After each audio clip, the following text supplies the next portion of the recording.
Welcome to Four Quarter Lives, a podcast exploring the profound impact of longer lives and careers on everything: countries, companies, couples, and careers. And in this Season 10 series, I'm exploring what happens when longevity meets higher ed and how universities are adapting to aging societies. I'm Avivah Wittenberg-Cox, and today I'm talking with Seth Green, Dean of the Graham School at the University of Chicago and the driving force behind the university's Leadership and Society Initiative, or LSI. We're living longer, and as more accomplished professionals meet midlife, many are looking for a different kind of transition, not retirement, but reinvention. LSI is one of a growing number of programs designed to help high achievers navigate their next chapter with purpose and impact. But what makes Chicago's approach unique is its deep foundation in humanistic inquiry and free expression. Instead of jumping straight into action, the program challenges fellows to pause, reflect, explore big philosophical questions, drawing wisdom from Aristotle to Viktor Frankl, to redefine success and legacy for the second half of life. Seth and I dive into why career identity can be such a trap, how midlife friendships can be as transformative as early life ones, and why learning to travel lightly is key to thriving in this stage of life. We also explore how LSI is expanding its model to reach more people earlier in their transitions, before they hit the so-called retirement cliff. And in a personal twist, Seth shares how leading this initiative has profoundly shaped his own perspective on ambition, purpose, and healthy aging. If you're curious about how to craft a meaningful second adulthood, this episode's one for you. Let's dive in. Welcome, Seth Green, to Four Quarter Lives. Delighted to have you with me. I'm thrilled to be here. I'm a listener, so it's an honor to be part of your guest team. Isn't it nice when listeners become speakers? This is perfect. Exactly what it's meant to be.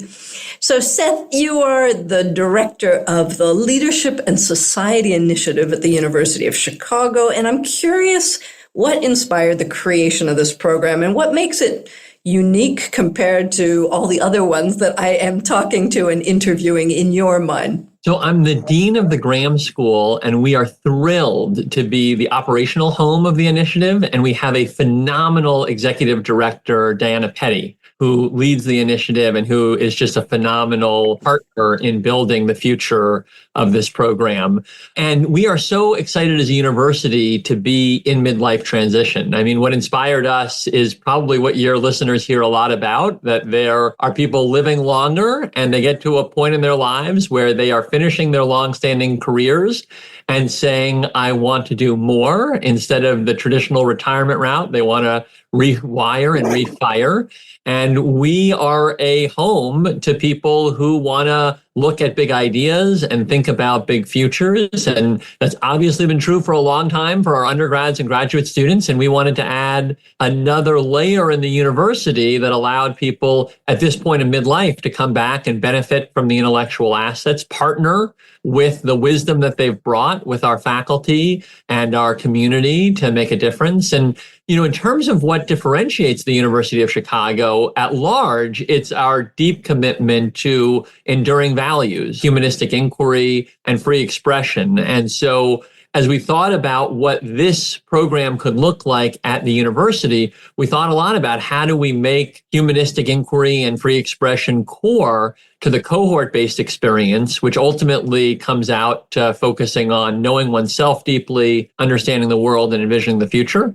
And then how do we really embed this at the university so that people who are part of this can be part of the incredible culture that's here that is unparalleled in nature because of those commitments? So there are three dimensions to your program. Give me a little overview of the three and give me a little bit more of a taster of what this humanistic inquiry looks like.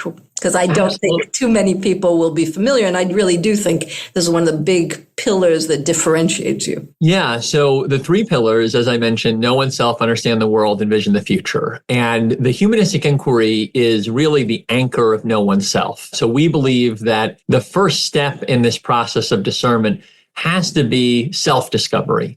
and that self-discovery benefits not only from you potentially looking, using leadership tools and other executive tools based on what you've done, but also how people across time and space have answered these core questions of why am I here and what difference do I want to make with the remaining parts of my life. And so we read those texts from Aristotle to Plato, to modern day. I know that Man's Search for Meaning is one of the books that is core to David Brooks' class in the curriculum.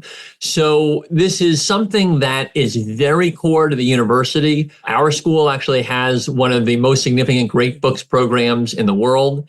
And so as we thought about both what we wanted to do in terms of the experience for individuals, which is this really strong focus at the start in self-awareness and self-discovery, and we thought about the university's jewels, we thought using classical texts all the way to modern really would allow us to help people to think deeply about what it means to be human. How do they want to think about their legacy? David Brooks sometimes talks about how a lot of people have formed their first mountain with their resume values. And now this is a little dire, but you might be thinking about your eulogy values. And most people don't start that with here is my 10-part career. They usually start with family and where they've made a societal contribution alongside great pride in that career. And so that's the core of that first piece. And then alongside that, we have some incredible booth faculty that use executive education type tools to really help people to reflect on their experience, where they felt strongest, what that means for this next chapter.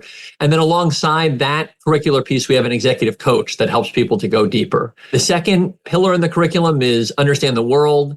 And one of the things that is really core to the University of Chicago is that we challenge perspectives, and we do through open exchange and by making sure that we have free expression that brings in lots of different vantage points. And so our goal is to have faculty that are going to compete with one another in the ideas they present, and you as a fellow are going to make up your own mind. The thing that we're committed to is helping our fellows in how to think at this stage. And I think that's very liberating. I think a lot of our executives have felt that they haven't been free to fully think about these issues, partly because they hold an institutional title until the day they come to LSI. And it's, not necessarily okay to have very unconventional views or provocative views, and so it's very exciting for them to be in a classroom where there are people that are challenging, they are presenting provocative ideas, and oftentimes we'll bring in multiple lenses. So for example, take an issue like crime, so we have economists and sociologists and policy thinkers here, and many of them have different views. The economists may look and say, well, if you have more prosecution, that leads to deterrence. And the sociologist, one of our MacArthur Genius Award winners here, wrote a book about how, in his view, through qualitative study, you create this vicious cycle when you start to prosecute in certain cases. And so here are two people. They are presenting on the same topic. They are presenting very different perspectives on how to solve it. And it's not that they are just wrong or right. It's that they're using different lenses, a sociological or very qualitative approach, a very data-oriented approach. And one of the things that we say is that, we will not tell you there's a right or wrong answer. Our encouragement is for you to come to your own view. And I think that's also what's exciting about being here from an intellectual culture standpoint and understand the world. We have people that are fellows that are thinking about very different paths to societal contribution. And, they could be pro-choice, pro-life. They could be, you name it on the topic. And the view of the university is we want to empower people to think critically and do what they think. And we are a source of intellectual engagement and support that allows them to have their best thinking when they go after that idea. And in a world where we have had a cancel culture approach sometimes, I think that that's a very exciting and liberating force that the university has been unconventionally committed to, especially in the last decade.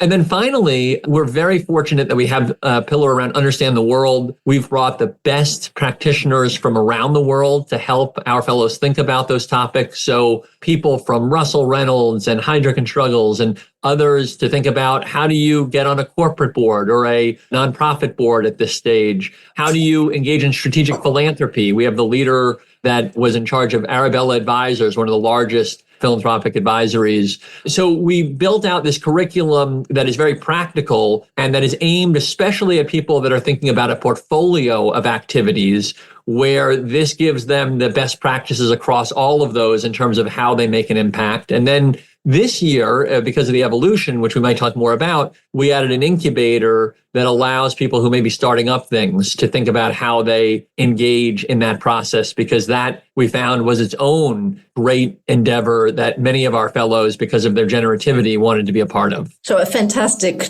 triad of pillars on which to build one's next chapter. I wonder if many of our listeners are curious about or surprised a little bit to learn that people of the age of your fellows, and you're going to share with me a little bit what the spectrum of ages you welcome in, might not be at their age so self-aware, might not quite have totally figured themselves out. You would think that we would be grown up at this phase. And I want to dig into a comment that we were discussing earlier, that for you, some executives actually find that their past success is a kind of trap that they fall into. And it's really hard to kind of extricate yourself and move into your next chapter. Tell us a little bit about this. Yeah, so this is, I think, the underside of achievement, that once you get used to it, it's very hard to be without it. And I think that for a lot of our fellows and people that come to LSI as candidates, they are really feeling the loss of the incredible thing that they have been a part of. And with that burden, it can be very hard to discover what's next. And here's why. It may be that what could really excite you at this point in life will not come with the same sense of title or prestige. And if you keep chasing that, it may be that your ability to do that at the same level you've been accomplishing, holding those titles, is not necessarily possible, or that in order to do that, you have to continue to participate in things that maybe are not as exciting to you. So it's not as meaningful. So it becomes this burden because you get certain value from it, and you might continue to strive toward that because you don't want to lose that value.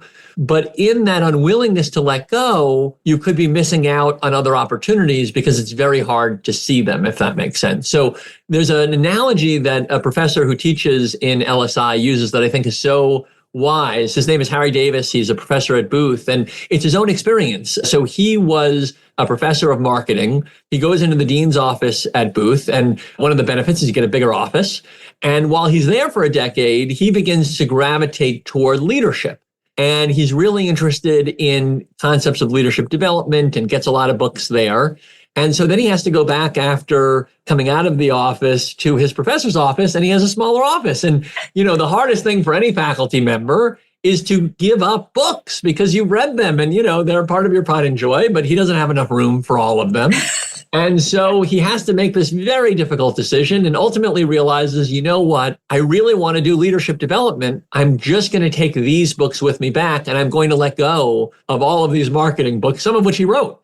And he uses this analogy to say that that was actually a very consequential decision.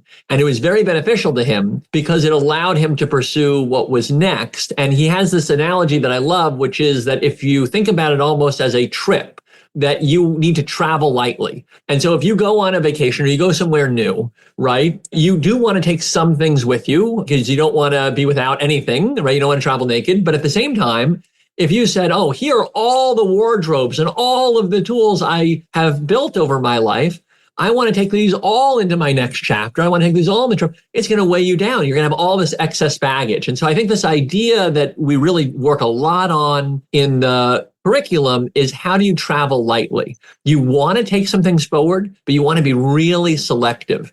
And you want to go through the process of letting go of all the baggage you might build up, even though that baggage had great value. And part of it is understanding that even though something has great value at one time, it's situational and may not serve you well in this next chapter. And I think the other analogy he uses is this whole person opus, where you think about all the different characters you've played over your life. And maybe you want to let go of some of those characters, even though they served you really well. And so anyway, I think those are really good frameworks for thinking about this stage, because I think it begins to help people to see, yes, this was an incredible set of accomplishments. I'm so proud of it. It doesn't mean I necessarily need to stay within that. in order to be happy in my next chapter. Yeah. So wake up to the fact that the past is the past and the future doesn't have to echo it in any way, but you want to digest it before you move forward. And I love this pillar and this big investment in really digesting where you come from and who you are now. Say one more thing, Avivah, because there's a little bit of a joke that is something I heard about in another program where people were referring to themselves as PIPs, previously important people. As I love that. Yes. Let go. And what I shared with them is, even though I get the humor of that, there's a danger in my view. And the danger is that what you're taking out of that last experience is what importance means. And part of actually this transition is potentially changing your view of what importance means. Yeah.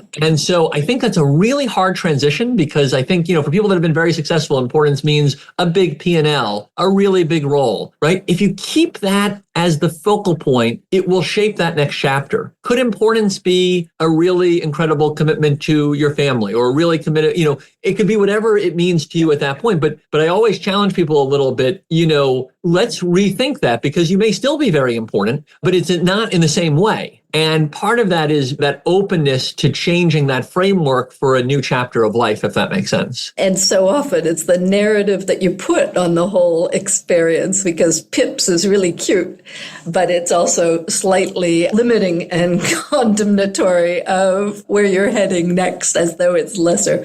So yeah, absolutely.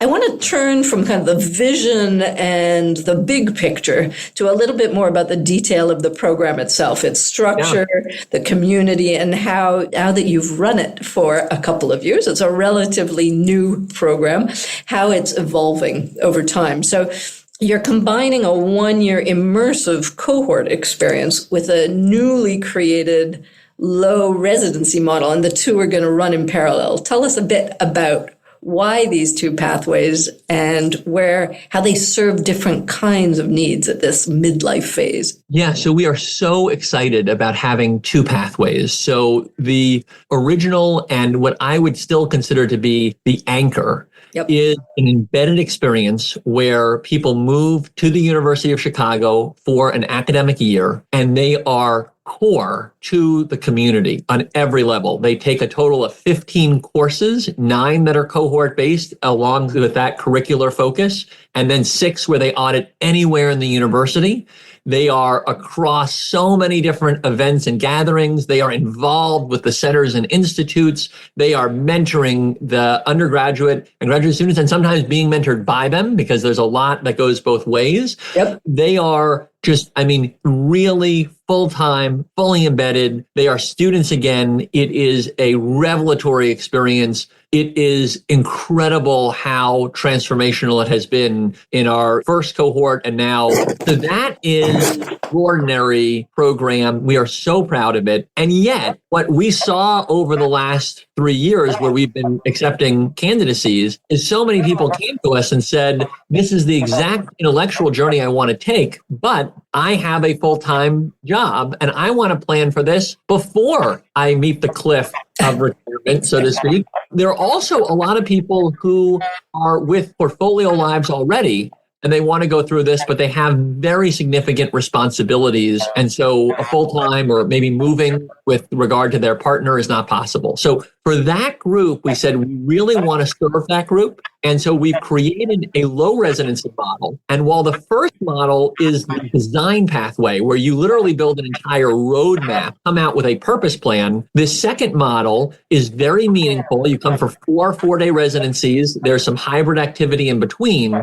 But the way we describe it is that this is for people who want the compass. So it begins to clarify their goals for their next chapter and the possibility set, but it doesn't necessarily result in an entire roadmap, because our belief is that building an entire roadmap for your next chapter is a very full endeavor. And we want to get people along the road, but not necessarily to the end point. And so we thought this would be a really excellent way to approach it. And we're very fortunate that the incredible people that have been part of the anchor experience are now joining in the Imagine. And so, the Incredibles like the David Brooks of the world. And so we're really looking forward to how this pathway can allow more people to participate. And we're we're excited about the interaction between the two, because one of the benefits for the Imagine Pathway fellows is that they are going to have access to the deeper engagement of the design pathway. So there are these immersion days where people go deep on a topic. There's the closing ceremony. And so even though the Imagine is these 4-day residencies, over the course of the year, they get access to additional opportunities to engage. And then they are fellows, so that we have an LSI Alliance, which is our program for people that are alums, although we just say that you're fellows for good in double meaning at LSI. And that access to that long-term community is also accessible and a part of the experience. So we think this is just going to create a really incredible midlife community of people that are in different moments, but are committed to that same vision of generativity in this next chapter of life. So give me an idea of the kind of profile you're trying to attract, a little bit the age spectrum of the program, or the two now pathways. Are they aiming for slightly different ages or stages? And who are you looking for? Who's the ideal kind of candidate? Yeah, so we say that we are stage dependent, not age dependent, because we think that there is a very vast range at which people may hit these stages. And what we look for on stage is people that are reaching a very meaningful inflection point, and they want to take their immense accomplishment and skills and they want to apply them in some type of new direction. And that could be as small as I want to build a portfolio life and I've been an investor and I want to be on some investment committees for nonprofits and I want to serve on a corporate board, all the way over to I've been an investor and I've always wondered about what it would be like to be more spiritual. And I want to, begin to take in some divinity classes and begin to think about a wildly different chapter, right? So inflection, but it could be of different magnitudes. But what's in common is I have this skill set, but I want to take it in a new direction. And this expansive universe at the university, both of ideas and networks, can help me begin to move in that direction. In terms of profile, we do anticipate on average that the Imagine pathway, which is low residency, will allow us to attract more people with very significant full-time or portfolio-based activities. And so on average, that will probably move us a little bit younger because people could engage with this in their 40s and 50s. And it will further move us toward C-suite. And these are the same types of titles that are currently in the cohort. We have the former CEO of Deloitte. We have the former commissioning executive of the BBC. So incredible people. But now many of those people will have that as their current title, if that makes sense, because they'll be able to engage with it while still in. And we were very fortunate. There was a group of people that formed a steering committee that helped us design this new pathway. And they were individuals who had reached out to us and said in one way or another, this curriculum really interests me, but I'm in my prime of my career. I just want to begin thinking about these bigger questions in a structured setting. And so as an example, someone we quote in the Imagine Pathway announcement is the CEO of S&P Dow Jones Indices, and has been a really incredible thought partner in thinking about what this could look like and how we can design it so that his peers could be a part of this type of initiative and be thinking long-term about how they contribute to society. So fantastic. I think that's really a fantastic kind of broadening and scaling up of the offer that not many schools have done yet. So I'll be very interested to see how that evolves. And I want to focus on this question of community. We know that when you're in this somewhat turbulent time of transition, it makes all the difference to be with like-minded people who are at the same moment in the same sort of searching, and that these programs are fostering really deep, long-lasting friendships, sometimes even replacing past social networks entirely. How do you work with that? How do you cultivate it? What part of the programming addresses that element of relationship building? Yeah, so I've talked a lot about the curriculum. I've said we have these Nobel Prize winning faculty. if I told you what people said is the greatest value, you might not be surprised to hear it's the peers, right? So all of those things are incredible, but the greatest value that our fellows ascribed at the end of year one, when we gave them a survey on what does this mean to you, they described one another as the most important piece. And obviously some of that is how we facilitated and create an intellectual environment for that group to connect. But it just speaks to how important that social dimension is. And there are a few reasons why.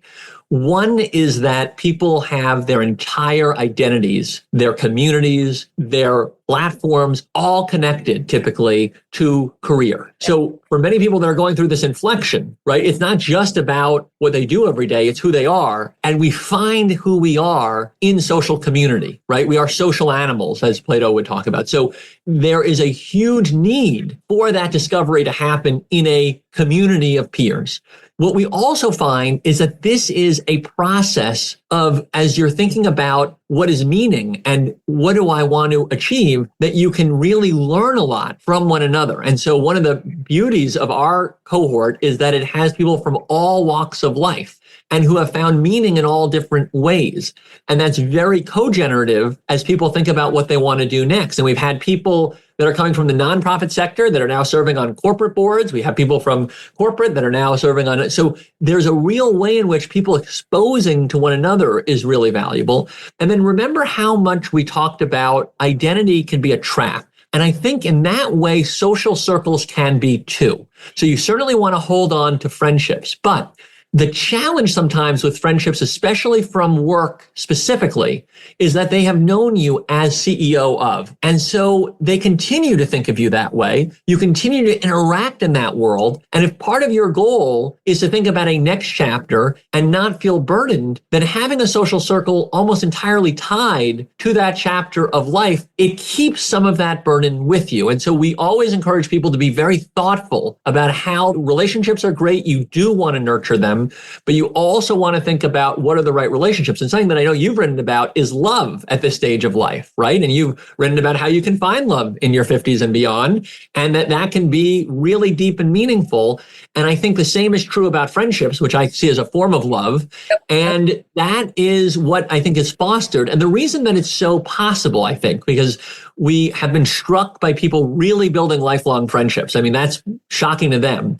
And when you're talking about these deep values, and I think our humanistic inquiry is the core of this, it turns out that is really meaningful in building relationships. And, one of the things that people have said is that they read these texts and they can read. And as they're reading, they're beginning to think, oh, I know what Joe's going to say about this. And I know what Don is, I know what someone else is going to say about this text because I know them so well at this point. We've been in such deep, meaningful discussion. And that, I think, is the core of friendship, because what you really want in a friendship is really understanding someone's values, what motivates them, what energizes them.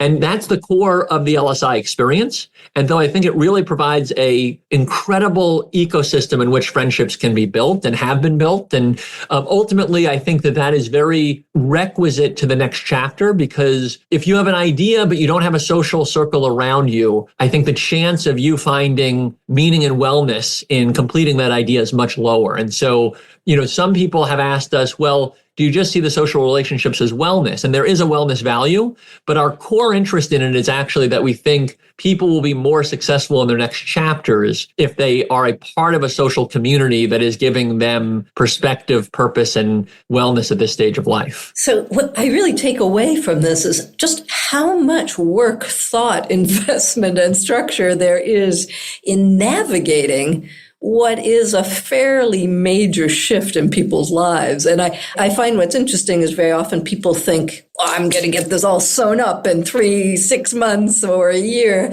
And really, these midlife transitions, and the longer you wait or the older you are, I think the more kind of big they become. How does LSI evolve into maybe a longer term structure to reflect the reality of these lengthening lives, lengthening careers, and lengthening transitions between them? Yeah, so it's so true. I mean, this whole idea that you're going to have a whole new chapter at this stage of life, right, is really a current, right, a current moment. I mean, this is, something where we used to have the kind of learn, earn, retire model, right? And so it's a really big transition. Just to name a few other things around this, and then I want to come to your point, Avivah, our economy is not fully structured for it. So even when you begin telling people, I'm whatever age and I finished this incredible career and now my next chapter is going to be X or Y, people almost do a double take, but you're not just out of graduate school. How could you be embarking on something, right? Right. Or, but you're really seasoned. Are you sure that you're in the place where you want to be generative, as if the two are in conflict with one another? So that's the ecosystem that we're still in. It can react really negatively to if they want to all retire and go play golf and you're deciding to go play golf. They don't always react so well. So there's that challenge, I think, in the ecosystem. And then there is this real desire on the part of the person to do something really meaningful. And when you want to engage in a new endeavor, sometimes getting right into the place that's meaningful can be hard because there's a lot of expectations of learning and experience and, before you can get to some of those meaty things. So just to set up the point that you've already made, this is challenging. And especially for people who want to go further away from what they've done, right? It's one thing to be chief marketing officer in this private company. Now I want to be chief marketing officer in this nonprofit. There's a transition, but that is a more straightforward one. I want to go from this world, but I've always had this interest in music and now I want to take that on. So these are really meaningful transitions. And the way that we've approached them so far is that the year is just the beginning. And then we have this alliance that is trying to support everyone in the many years that follow and create an ecosystem of peers where you can keep getting feedback around the transition that you want to make. Because to your point, it is something that evolves rather than a, switch that goes on and off. There are other questions, though, that we're asking as a team about what does that long-term generativity look like? How do we keep creating a broader and broader community? And how do we serve as a vehicle for people who want different types of placement? So there's some that may be placement on a corporate or nonprofit board. For others, it may be jobs. And so we're looking a lot at those questions. And our hope is to be in a place where we can bring more of those opportunities, because what ultimately we want to do with this initiative is not just about the fellows, even though that is the core of how we do it. What we're trying to do is we're trying to essentially activate a whole new talent force for society by making possible these second adulthoods. And so we really want to think about how do we weave this ecosystem together better here, almost as a model for the rest of the world. And so this question of how do we think about placement and career and all those things, not typically for a person that's just thinking about financial gain, but they're thinking about societal contribution, they're thinking about generativity and wellness. And that's a question that we're still asking and working to answer.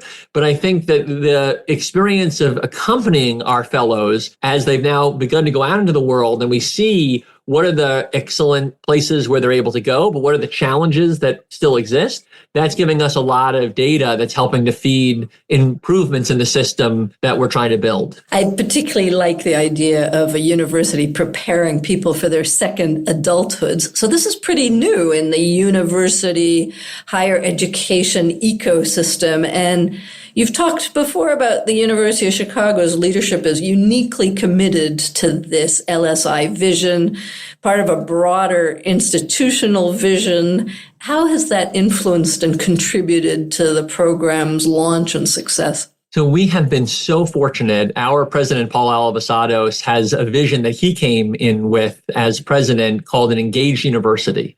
And his thesis is that the great universities of the future are going to be highly engaged in society in a heterogeneous way where you don't even know where the university ends and, so to speak, the outside world begins, because it's so integrated in how we're able to do research together, build our societal contribution together.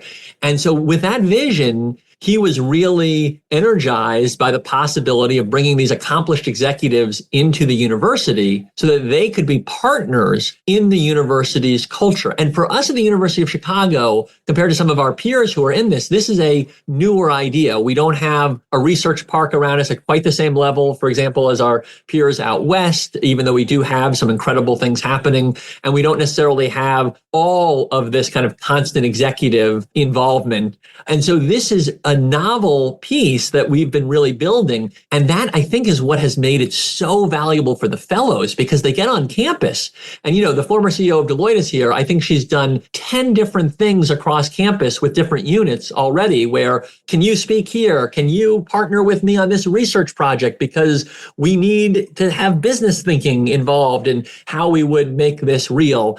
And so it has been so exciting because it's been really additive for the university. So, the benefit to us is, yes, we're getting our ideas out through these great people, but it's improving the quality of our ideas because we have these incredible individuals with experience who are now in brainstorming and collaboration with all of our faculty. So it has been incredibly positive. And what that has done, it's been a virtuous cycle where leadership is hearing about all of these stories of fellows that are contributing to the university. And it's just making us more interested and eager. And that's why we have this new pathway, is because we want more of these extraordinary fellows to be part of our universe and to take it all in. And we're really looking at how we have additional ways to, even in smaller versions, be part of this initiative. We have had over 700 candidacies in the first couple of years. And, we have 42 fellows, so that's wonderful. But, the opportunity set in terms of demand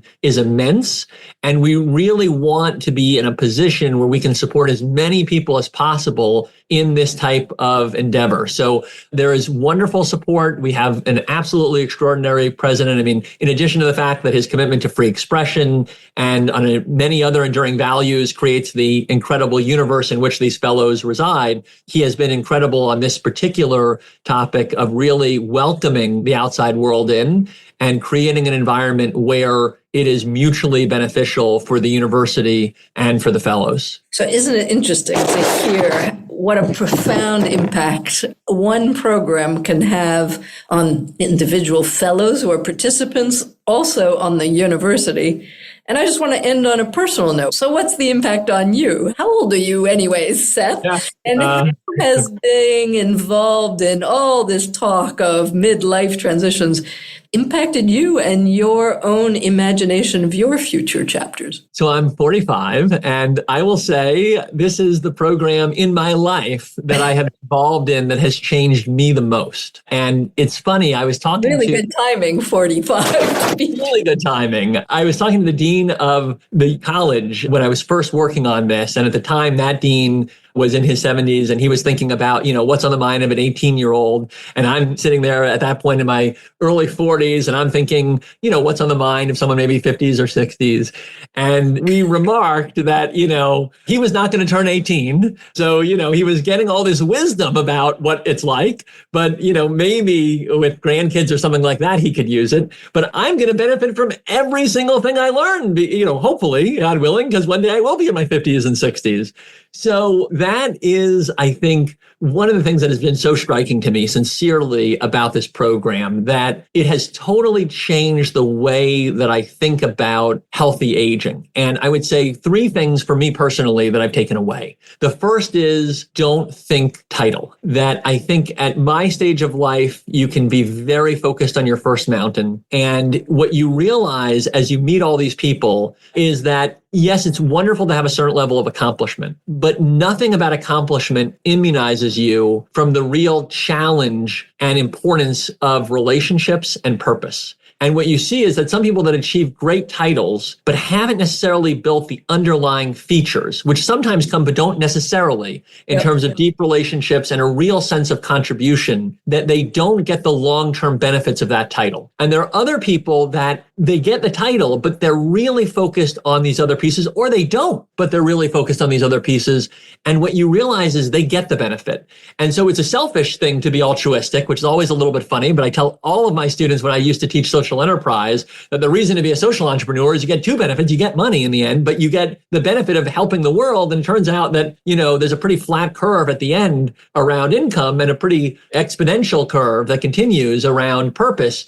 And so, it's a point that I know is cliche, but I found it to be so true that it keeps you honest in your own mind as you get invitations for different things or things like that. It keeps you focused on what really matters. And I would say within that, and everyone wants to evaluate their relationships uniquely for them, but I think there were some individuals where their greatest regret was taking a career experience that maybe was not fitting with what their partner's needs were or another need, and not really thinking at the time about how much more important that was than, the alternative. And again, everyone's going to judge those based on their own experience and what's right for them. But I think sometimes the ability to predict your future self is limited. And what it allows you to do is begin to think about your future self and then set priorities today based on that future self rather than what is urgent now, if that resonates. So that's one. Two, this is going to be, again, cliche, your body really matters. So I would think about, I want to have a good retirement. What's in my 401k? Now, that's a real concern. But for many of us, ultimately, we have enough in our 401k. And it's really your blood pressure, a bunch of other indicators. Muscle mass, absolutely. Muscle mass, right? So again, it sounds cliche, but I think we don't actually operationalize these things. And when you're in a program like LSI, you're meeting everyone, you're involved. It's so true that it disciplines you to actually do the cliche thing, which is to care about, your body and say, even though I have a lot of work tonight, I have to get my hour of workout in because I want to think for the long term and it really matters. And then the final piece is I really have become a believer, and this is true just being at the Graham School, of the power of humanistic inquiry. I think especially in this time where there's so many cheap questions that we're bombarded by social media and other things, we don't ask the big questions. And it really, I think, it creates a different normalization for you, I think, when you're in the world of the big questions and you can, I think, engage with the world much more productively and much more positively. And I'm just struck by, especially with David Brooks' work in the initiative, how consequential that is to living an examined life and how valuable that is for each of us. And especially a time that is as dynamic and disruptive and busy, because I think the challenge of a busy world is that the busyness can take you away from what matters, and humanistic inquiry can bring you back to it. So those are a few very deep, meaningful, and profound changes that I've experienced. And I'm immensely grateful. I feel like, as I think about that stage of life, I will be set up so much better thanks to this initiative and being a part of it. So LSI has changed my life in a very incredible way. Isn't it wonderful? It sounds like you've had a maturity accelerator kind of thing. We always think of universities as the perfect opportunity to mix with younger people. I think what you've just demonstrated is the extraordinary gift of also mixing with older people and the intergenerationality that you've designed into this whole ecosystem. So Seth, thank you for all you're doing. Thanks for the example you're leading. We will put all the links to all of your programs into the show notes, and I hope many people more will be able to reach out and learn from you. Thanks for your time and your example. Well, thank you. And I want to say thank you for what you're doing in this movement. You are democratizing it. You are bringing it to so many more people. And we are such big fans of your intellectual leadership and regularly use your frameworks in the curriculum, including 4 Quarter Lives. So again, an honor to be here. It's a win-win. May we all age better because of it all. Thanks for your time, Seth. See you soon. Bye. For more thinking about the impact of our 4 Quarter Lives, you can read my column at Forbes and subscribe to my Elderberries newsletter on Substack. Let's design lives that aren't just longer, but better.